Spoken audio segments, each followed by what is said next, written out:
Hey everybody. I am here to read to you again today for a couple of reasons. 2 years ago today, Ram Dass died, and as he would say, he took off his tight shoe. He was a man that I never knew personally, but read and listened to a lot of his lectures, and he was the founder of the Love, Serve, Remember Foundation. There's so many projects that he was involved in, but ultimately he really had this very gentle and loving way of living his life, and he's very interesting.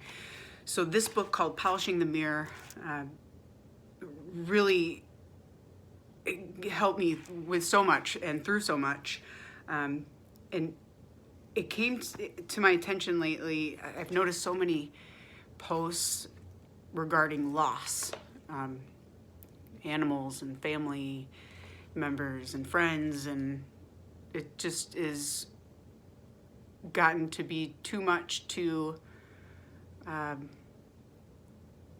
address, I guess.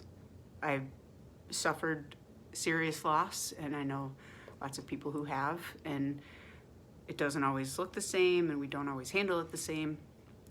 So I just thought I would do a little of my part and share with you a section called Conscious Living, Conscious Dying from Polishing the Mirror. So with all that said, here we are. Aging gives us a chance to learn to use the shadows in our life as vehicles for our awakening, and the longest shadow of all is death. How you relate to death is the key spiritual work of aging, and how you see death is a function of how much you identify with that which dies. Egos die, souls don't die. But this, that one can contain death, the whole of death, even before life has begun, can hold it to one's heart gently and not refuse to go on living, is inexpressible. I encourage you to make peace with death, to see it as the culminating event of this adventure called life. Death is not an error. It is not a failure. My astral teacher, Emmanuel, says it is like taking off a tight shoe. Confucius says, those that find the way in the morning can gladly die in the evening. For some of us, the subject of death is easy to talk about, and for some of us, it's a little threatening and frightening. I recognize all that, but part of the essential spiritual work for us at any age is to find a way to be with death. An old tombstone inscription reads, "Dear friend, please know as you pass by, as you are now, so once was I. As I am now, so you will be. Prepare yourself to follow me." Take that epitaph as a blessing from beyond, and let us prepare ourselves. I realize it's presumptuous of me to talk about death as I know about it, but I have chutzpah, which is Sanskrit for a lot of nerve.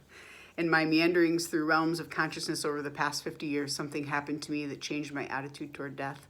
A lot of the fear that surrounds death has left me. Partly that is from being with my guru and getting glimpses of his perspective. He saw his life. He saw life and death from beyond the physical body as part of a long parade of births and deaths. A couple other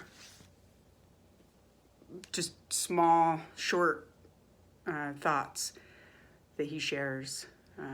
Death is just a closing chapter in a book.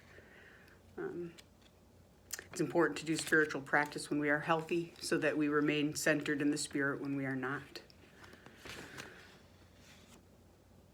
When we are working with pain, give it space, allow it to be, and know that your awareness of the pain is separate from the pain itself.